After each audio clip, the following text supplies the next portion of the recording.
સંતો અને અગ્રણીઓના સન્માનિત કાર્યક્રમમાં ઉપસ્થિત આજના અમારા પરમ પૂજ્ય જે મુકુંદપુરીજીની ધૂણી છે ત્યાંથી પધારેલ અમારા મન શ્રી જીનુ ભારતી બાપજી, આ સભાના અધ્યક્ષ બાબુગીરીજી પટોસણ જે આ ભવનના ભૂમિદાતા છે અને આ સમાજ સેવાથી જોડાયેલા છે એટલે એને તો ક્યારેય ભૂલાય નહીં.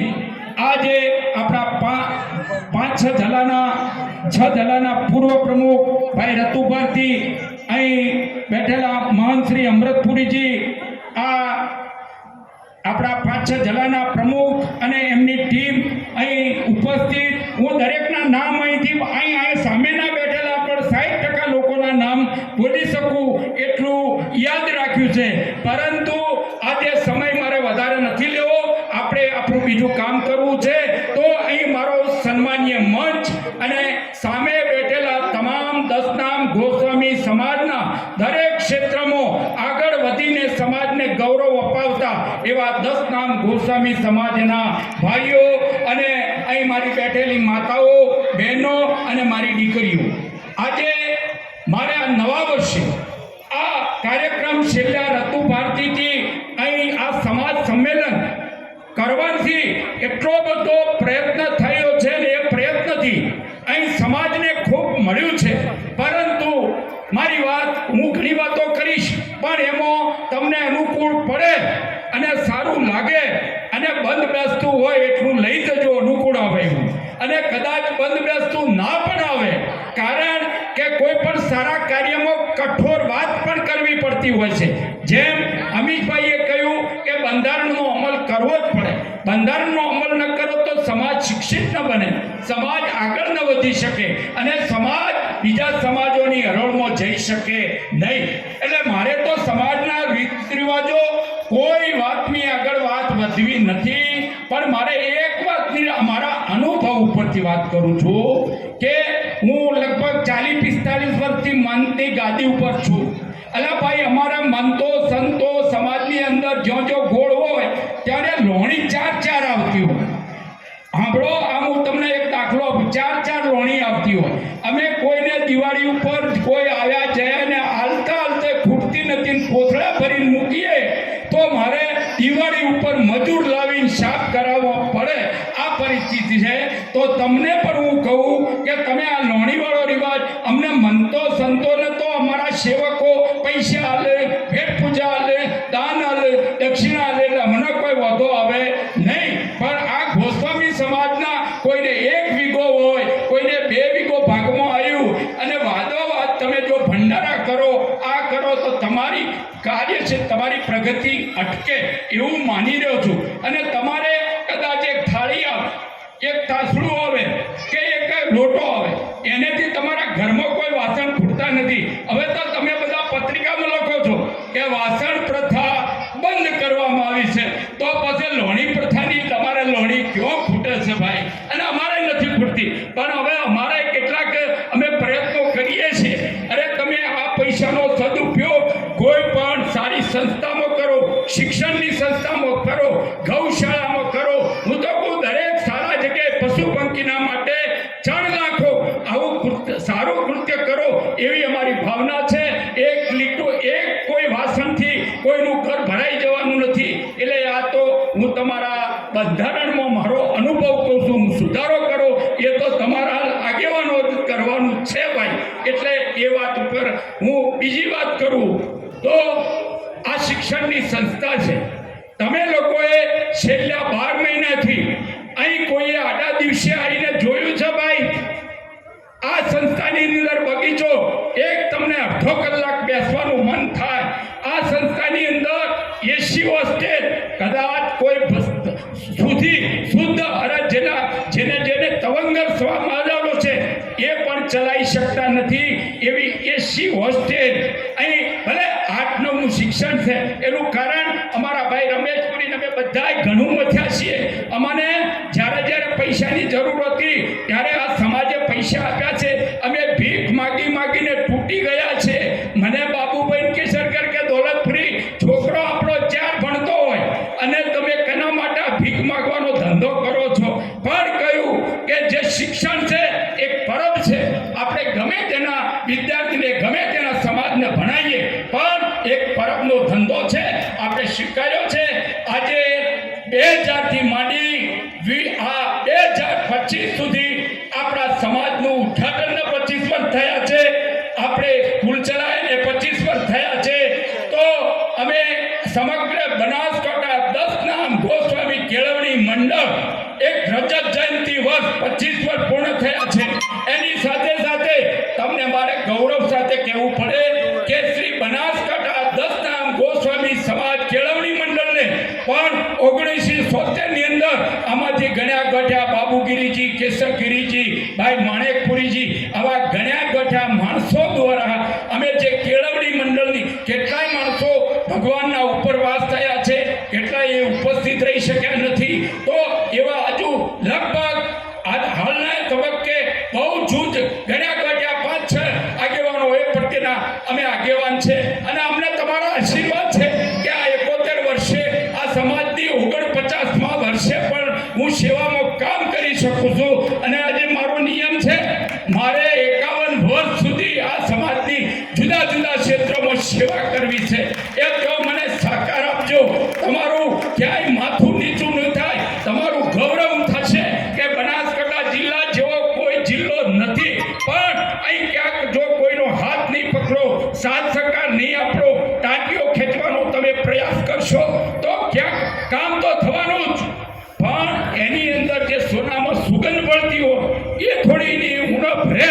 તો મારે આપને બધાને આ 6 જલા અને બનાસકાંઠા જિલ્લાના બધા જ લોકોને એ વિનંતી કરવી છે કે હું અહીં મારા અમીશભાઈ 6 જલાના પ્રમુખ હતા તો 6 જલાની વાત કરી, ભાઈ રતુપાલથી વિકાસભાઈની વાત કરી, તો હું લગભગ એમ સમજો 49 વર્ષથી અને 1982 થી આ સંસ્થામાં મહામંત્રી અને પ્રમુખ અને અધ્યક્ષ તરીકે જોડાયેલો છું. એટલે મારી ફરજ છે કે મારી જે સંસ્થા છે, આપણા બધાની જે સંસ્થા છે એના માટેની ટોકાની ચોટ ઉપર સાચી વાત કરવાની ફરજ છે.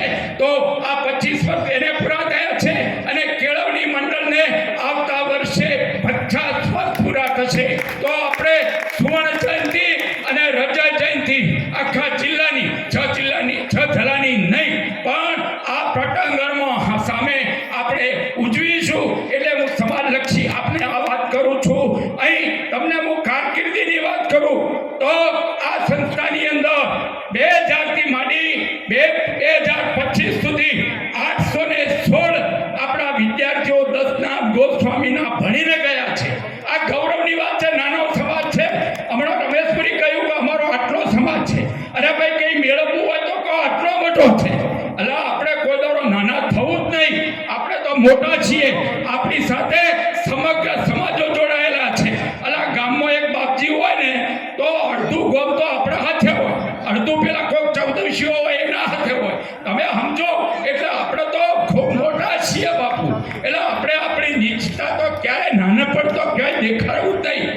જુઓ હું તમને વાત કરું, દસનામ ગોસ્વામી સમાજ, આપણે દસનામ એટલે શિવ ભોલેનાથના શિવાંગના અવતારી છીએ. આપણે જો કોઈ બ્રાહ્મણ આવે તો તમને બધા સમજતા નથી. એ શું કહે છે? મહાપુરુષાય નમઃ. એટલે મહાપુરુષાય એનાથી કોઈ મોટો ખરો શિવ સિવાય કોઈ મોટો દેવ નથી અને એના જ અવતાર આપણે છીએ. એટલે મહાપુરુષમાં આપણે બ્રહ્મદેવને શું કહીએ છીએ? બ્રહ્માય નમઃ. એટલે તમે બધા નાના સમાજમાં ના થાઓ, તમારા માનપાનમાં પણ નાના થાઓ, મોટા થાઓ, મોટા અને મોટું કર્તવ્ય કરો અને મોટા વર્તનથી તમે શોભાયમાન બનો. તમારા નીચા વર્તનથી ક્યારેય શોભાયમાન થવું એ તમારા માટે કલંકરૂપ છે. તો આપણે આ છીએ. એટલે ઘણા લોકો કે એટલે તમે બાપજીઓ તો શું છો? એટલે ભાઈ જુઓ, જગતગુરુ બ્રહ્મા ગુરુ સંન્યાસ ગુરુ અવિનાશમાં ખબર પડી ને ભાઈ? અવિનાશ એટલે ઉપર કોઈ છે જ નહીં આપણો ગુરુ ભોળાનાથ સિવાય. અવિનાશ એને કહેવાય. એટલે બ્રાહ્મણને દીક્ષા લેવી હોય તો આપણી જેતરી પહેરી હોય ને એ ચોટી કાપીએ કે બીજાનો કોઈનો અધિકાર નથી. એટલે આપણે આપણે બ્રાહ્મણ ચોક્કસ યા હોમ કરે યાજ્ઞો કરે એટલે સમાજનો વિષ્ણુ ભગવાન, બ્રહ્માજી અને ભોળેનાથ મહેશ્વર આ ત્રણ દેવોથી કોઈ મોટું છે જ નહીં. એટલે વિષ્ણુમાં લોકો આવ્યા, બ્રહ્મામાં બ્રાહ્મણો આવ્યા અને મહેશમાં આપણે આવ્યા. એટલે મારો સત્સંગ તો નહોતો કરવો પણ કહેવાય જાય છે ભાઈ. એટલે હવે મારી વાત 816 વિદ્યાર્થીઓ આ સ્કૂલની અંદર ભણી ગયા છે અને 316 છોકરાઓ આપણી છાત્રાલયમાં રહી ગયા છે. એનાથી વિશે 28 છોકરાઓ અહીંથી અભ્યાસ કરી અને કોઈ પોલીસ ખાતામાં, કોઈ એએસઆઈ બન્યો, કોઈ આર્મીમાં ગયો, કોઈ એસઆરપીમાં ગયો, કોઈ પ્રાથમિક શિક્ષક તરીકે ગયો અને બે ચાર તો એક ભાઈ અમારી પ્રિયંકાબેન એ અહીં શિક્ષક હતી તો ક્લાસ 2 બની. એટલે અમારો ભોગરડિયાનો રમેશપુરી તો અત્યારે બોધકોમાં અધિક્ષક બન્યો છે. ભાઈ અમારો બળદેવ ભારતી આપણા જગાણા એ પણ આ સ્કૂલનો શિક્ષક હતો અને એને શિક્ષણના સાથે અમે જુઓ કદાચ આ લોકો એમ કહેતા હોય કે એ ભણ્યા એટલે થઈ ગયા, એવું નથી. આ સ્કૂલની અંદર સર્ટિફિકેટ આપવાની સત્તા છે. જે અમે કામ કરીએ છીએ તો એનું પ્રોફાઇલ થાય. એ પ્રોફાઇલની અંદર અમે એક ઓકળો ન પાડીએ, ખોટો ઠરાવ ન કરીએ, અમે એના માટે કંઈ પ્રયત્ન ન કરીએ, એના માટે 200-300 સહીઓ ન કરીએ તો એની ચોટરે ભલે ગમે તેટલો હોય, મેરિટમાં હોય તો આવે નતર ના આવે. આ અમારું આગવું મેરિટ આ સંસ્થાના કારણે છે. એટલે આ બધી વાતો કરતા સાથે હવે મારા ઘણો સમય ભાઈ અમીશભાઈ થયો છે એટલે વધારે વાત ન કરી. એક વાત બીજી કરું છું છેલ્લે કે તમને બધાને હું વારંવાર કહું છું કે બીજા જિલ્લાઓ એ એકબીજાના ટોટિયા માટે અહીં ભલે અહીંથી 20 વર્ષ પહેલો આ સમાજ એમ કહેવાતો કે 50 છે, અભણ છે, પણ એનામાં જ્ઞાન એટલું હતું કે ભાઈ દોલતપુરી કામ કરે છે, ભાગુગીરી કામ કરે છે, ભાઈ કૈલાસવન કામ કરે છે, ભાઈ હંસપુરી કામ કરે છે, ભાઈ કેશવગીરી કામ કરે છે. એની અંદર વિશ્વાસ હતો. ત્યારે આ એસી હોસ્ટેલ અને વિદ્યાલયનું પ્રાંગણ અત્યારે 10 કરોડ રૂપિયા આવે છે ભાઈ, 10 કરોડ રૂપિયા. એટલે કંઈ આ તમારા માટે અમે તો 50-60 લાખ રૂપિયામાં ઊભું કર્યું હતું, પણ અત્યારે 10 કરોડની કિંમત એ આ સમાજના પૈસા છે. અને આવું નવું આપણા અંબાજીની અંદર પણ 5 માળનું ભવન, એનું ચણતર, એનું બધું આરસીસી કામ 5 માળ ઊભા થઈ ગયા છે. હવે આ દેવ દિવાળી પછી નવું કામ શરૂ થશે. અમે 3 કરોડ રૂપિયા અમને દાન લોકોએ આપ્યું છે. 5.5 કરોડ રૂપિયાનું દાન લખાવી શક્યા છીએ. કદાચ એમાંથી કોઈ આગુ પાછું થાય તો એ ભોળેનાથની કૃપા અને તમારા બધા ઉપર ભોળેનાથને મા અંબાની કૃપા વરસે. અને સારા કામોમાં હું તો કહું આ કુરિવાજોમાંથી બહાર નીકળી શિક્ષણમાં, સમાજહિતમાં, કઈ ગૌશાળામાં, કોઈ સારા કાર્યોની અંદર તમારા નાણોનો સદુપયોગ કરો તો ભોળેનાથ પણ રાજી રહેશે, માતાજી પણ રાજી રહેશે અને આપણા માત પિતાનું નામ પણ અમર રહેશે અને એ લોકો પણ રાજી રહેશે. અને હું એક છેલ્લી વાત એ પણ કરું કે તમે ગમે તેટલા અંબાજી માતામાં દર્શન કરવા જાઓ, આપણી શ્રદ્ધા છે, આપણે કોઈને શ્રદ્ધા ટકાવવાનો ના પાડીએ. આપણે તો કદાચ આપણા સમાજમાંથી કોઈ બુરી નીતિવાળો સંત હોય તો પણ એની મુઠ્ઠી આપણે બંધ રાખવી પડે. એનું કારણ કે એની ઇજ્જત ઉઘાડી કરીએ તો આપણી ઇજ્જત જતી હોય છે. તો એવા કાર્યમાં આપણે ના પડીએ. અને મા અંબાજીની અંદર તમે લાખો માણસો જાય પણ માતાજીના ચરણોમાં શીશ નમાવે, પણ માતાજી એમ નહીં કે બેટા તું તને કંઈ તકલીફ છે, તને કોઈ ભૂખ્યો છે, પણ તમે એ ત્યાંથી ચાલીને પાછા આવો ત્યારે તમારી 60 વર્ષથી 70 વર્ષની માતા જ્યારે તમારા બારણું ઠપરો ત્યારે તમને એમ કહેશે બેટા તું આવ્યો, એ પૂછશે અને બેટા તે કંઈ ખાધું, કંઈ પીધું, તો આ એનું કામ છે.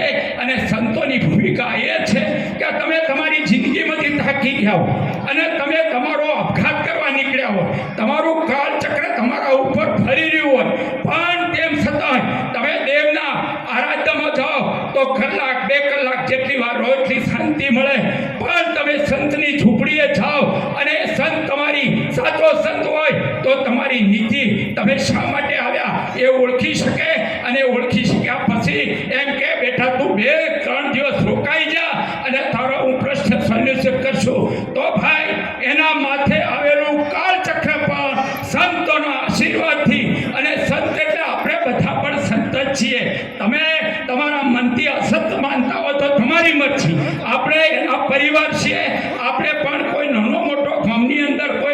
કણનો હોય અને એક ખરી કોનમાં ફૂંક મારો ને તોય આપણી આશીર્વાદ જ છે. તો આવા આશીર્વાદ સાથે આપણે બધાની સર્વની પ્રગતિ થાય, આપની સૌની કુશળ મંગળતા થાય. એ સાથે મારી વાત પૂરી કરું છું. હજી ઘણા વિદ્યાર્થીઓને સન્માન આપવું છે. બોલીએ શ્રી જય. ઓમ નમો નારાયણ ભોલેનાથ કી જય.